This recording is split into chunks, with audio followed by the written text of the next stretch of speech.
I'm doing here, all right, so what I'm doing is I'm staining the ceiling. But I'm only doing one board, and then I'm skipping a board, and then I'm doing another board. Because I freaking want to, all right? I know it's a lot of work, and what's the point? I just think it'll look cool. And you know what? Sometimes in life, you gotta do something just cause it'll look cool. So that's what I'm doing. I've got some rags here, and I'm going, these rags are terrible, look at this. Don't ever buy workforce painter's rags, because they come in stupid strips. Anyway, I am going to take the dust off the ceiling, and then I'm gonna get going. So I did one stripe yesterday, just to see how it went. I'm using Minwax Cherry 235, and we'll see how it goes. So I'm trying to get this on as quickly as possible, so that it'll dry today, and then I can get the polyurethane on tonight. It says 8 hours, I think. After a minimum of 8 hours. So, yeah, so I'm good.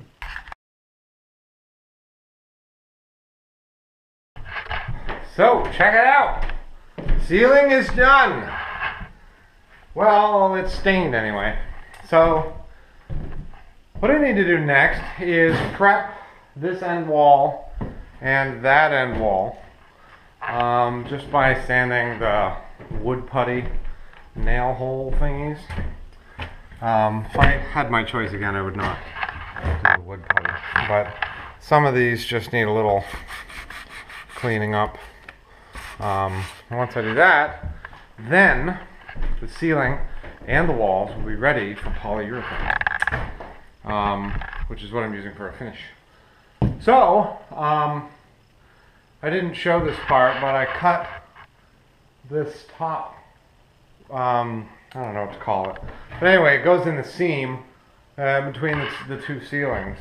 And I took a piece and put it through my table saw, cut it down to get rid of the tongue in the groove, and then I cut it at 18 degrees, which the saw will only tip its blade 45, so you have to do it 18 and bring the board through vertically, which is just kind of a mess, because what you're trying to do is you're trying to cut the board off like this, but your bottom edge kind of runs out of stuff to sit on, so you have to leave a little bit of an edge. So once I did that, I set it down, I used my block plane, and I just planed a micro bevel on either side so that it's not sharp,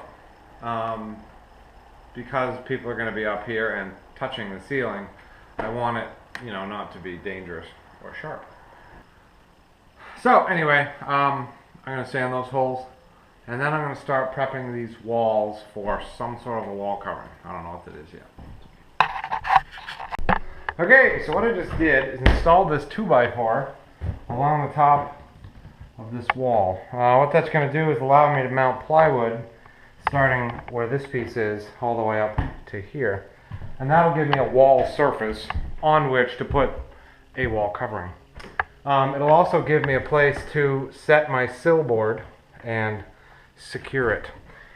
I could have easily put that in when I was building the garage, but the priority building the garage was not how to perfectly figure out how to frame the windows. It was to get the roof on. So stuff like this I moved past. I also had no idea what size windows I was going to put in, where they were going to start, any of that. So that's why I left a lot of this stuff, like building a window frame, to the end. And that's not technically a window frame, but anyway, it's what I'm doing. So